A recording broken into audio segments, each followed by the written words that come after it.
Investigates the parents of a first grader say a local charter school isn't following the law when it comes to the special needs services that his son needs. When his father went public with those problems, he says it cost him his job. WDSU Investigates partnered with The Lens to take a closer look at special education shortcomings at local schools. Chief investigative reporter Greg LaRose is here with details. And Greg, what have you found? Travers and Sulla, these parents claim their son has been improperly restrained, isolated, and that he's prone to leaving the school building. And they say it's because school staffing and training are inadequate. They're not only concerned about their child's instruction, they also fear for his safety. Robbie Chavez wanted to return home to New Orleans from California after he and his partner adopted two young boys. Both of their sons are autistic. One has ADHD. Robbie says he wanted to be closer to family, but they needed a school that could meet the boys' needs. All the headlines had shown that there was a turnaround in the schools here in New Orleans. A lawsuit from 2010 argued that New Orleans charter schools discriminated against special needs students by not providing required services. Both sides agreed to a consent judgment in the case. We felt pretty safe, like if we came here, they'd get a good education and their special needs would be taken care of. That was 3 years ago, and Robbie says his experience has been just the opposite. We've been to 3 different schools, and each time we've seen the schools fall short. At the first school, Robbie says his son was not placed in a standard classroom as his individualized education plan called for. So Robbie pushed to move his son into the proper class. Once that teacher in the general education classroom found out that he had special needs and he was autistic, she said, "I can't have a kid with autism in my classroom." The following year, the boys were enrolled at Morris Jeff Community School. His ADHD son was put into a general classroom, but wasn't provided the special services he needed. In a statement, Morris Jeff's leader says the school is in full compliance with federal law and state policy.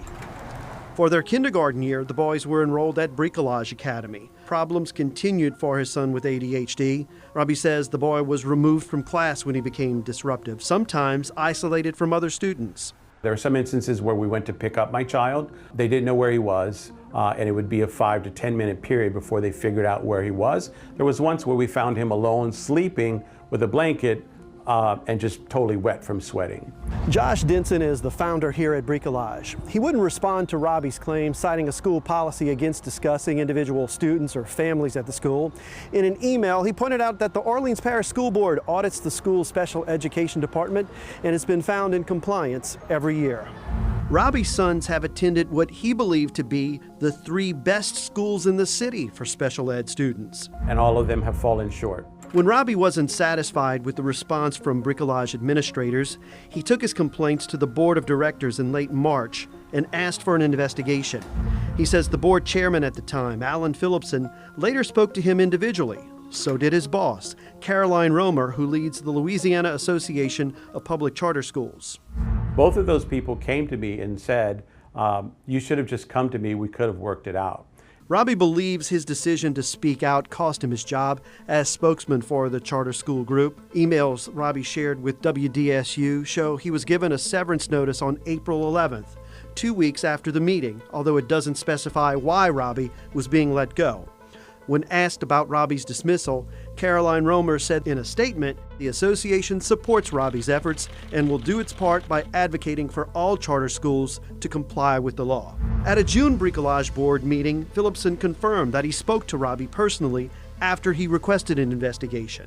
You didn't tell anybody on this board you were recording. It's a public meeting, sir. Right, but It's a public meeting, sir. And we've been We very have a right public to with record. everything. Robbie recorded that meeting where Phillipson took issue with Robbie speaking to our partners at The Lens. I said if you wouldn't have called me initially, instead of the media, I certainly would have taken action to try and get to the bottom of what your complaint was. Robbie says he wanted to air his concerns publicly because he knows other parents face similar issues. Can you say hi? Hi. Kelly Fisher describes an experience comparable to Robbie's when she enrolled her son Noah at a New Orleans charter school 10 years ago. Noah is blind, autistic, and has a significant cognitive delay. Kelly says multiple public schools outright refused to enroll Noah. She was part of the 2010 lawsuit that pushed for accountability. The Fishers have since moved to Indiana, where Kelly says Noah's thriving in his current school, yet she still wants to see change back in New Orleans.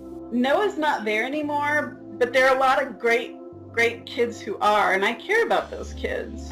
And so to see this perpetuation of disinterest on the school's part to fix these problems or to take any action, it's really disturbing. New Orleans is far from alone when it comes to special education issues at its public schools. 34 Jefferson Parish schools have earned an F for 2 straight years on state evaluations of their students with disabilities.